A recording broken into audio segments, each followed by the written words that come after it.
माझी गाणी माझ्या कविता रसिकांकरिता।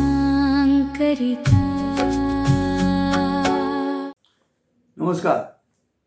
माझी गाणी माझ्या कविता रसिकांकरता या मालिकेमध्ये सगळ्यांचं मनपूर्वक स्वागत. मी मराठी घेऊन MA करत असताना वर्गामध्ये एकदा अशी चर्चा झाली की एकमेकांच्या कविता घेऊन रसग्रहण करायचं.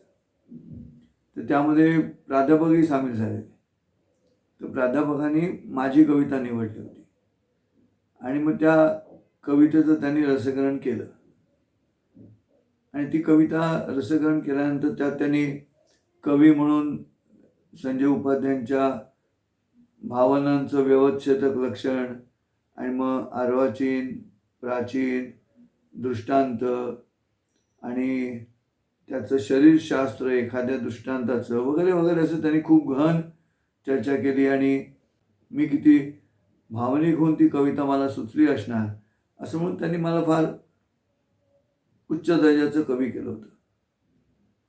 आणि ती जी कविता आहे ती कविता मी का रचली गेली किंवा कशी रचली गेली याविषयीचं मी आधी तुम्हाला एक्सप्लेनेशन देतो आणि मग काय घडतं बघा. म्हणजे एकीकडे साहित्यिक त्याचं रसग्रहण करायला गेल्यानंतर त्या कवितेचं वर्णन, त्या कवीचं मोठं होणं आणि ती कविता सुचते तेव्हाच्या परिस्थितीची एकंदर रचना याचा एकमेकांशी संबंध असतो की नाही हे कळायला काही मार्ग नाही. आणि त्यामुळे मला नेहमी आश्चर्य वाटतं की त्या प्राध्यापकांनी इतकं सुंदर माझ्या कवितेचं विश्लेषण केलं आणि मी कविता लिहिली होती कुठे आणि कुठच्या स्थितीत लिहिली होती. तुम्हाला सांगतो, मी बँकेत नोकरी करत होतो आणि ज्या बँकेत मी नोकरी करत होतो त्या बँकेचं ते ऑफिस होतं ते असं लांब, आधी जुनं एखादं गॅरेज असावं आणि तो सगळा भाग बँकेने भाड्याने घेऊन तिथे मग ब्रांच सुरू केली होती. बँकेतले लाईट गेलेले होते आणि भारताच्या दक्षिण विभागातली बँक असल्यामुळे मी दक्षिण भारतीय म्हणत नाही, कारण जगात असं कोणी दक्षिण भारतीय असं देश किंवा अशी जागा नाही आहे शोधू. हे आम्ही चुकीचे पायंडे पाडून घेतले. दक्षिण भारतीय म्हणून भारतीय एकच आहे, पूर्ण भारतीय.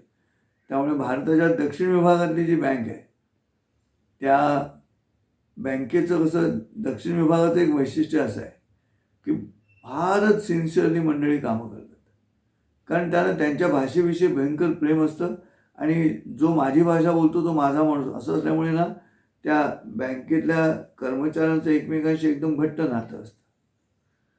आता लाईट गेलं म्हटल्यानंतर स्टाफ काम कसं करणार, त्यात मुळात आधी ती जागा ओरिजिनल गॅरेजची होती, म्हणजे क्रॉस व्हेंटिलेशन नव्हतं.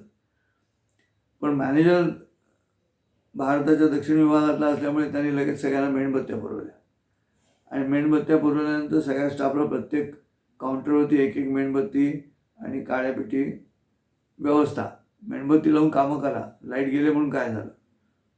तर त्यात पहिल्या काउंटरवरती जी मुलगी बसली होती तिच्याकडे चुकून अशी खाली तुटलेली मेणबत्ती आली,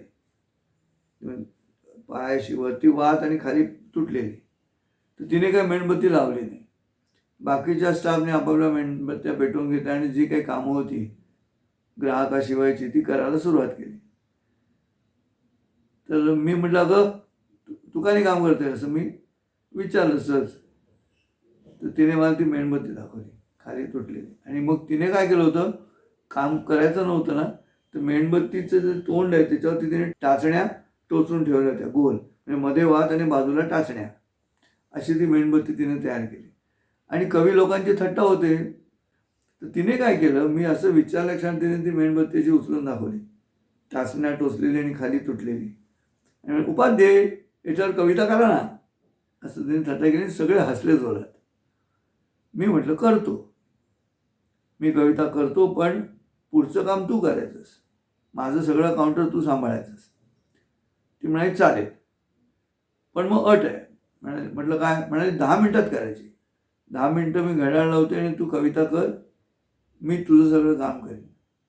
मग आम्ही आमच्या मॅनेजर बाई होती त्या डिपार्टमेंटची, तिला साक्षी ठेवली ॲज अ जज निवडणुकीला कसे असतात तशी. आणि तिने घड्याळ लावलं आणि घड्याळ लावून मी कविता केली. ती कशी? ती कविता ही आहे.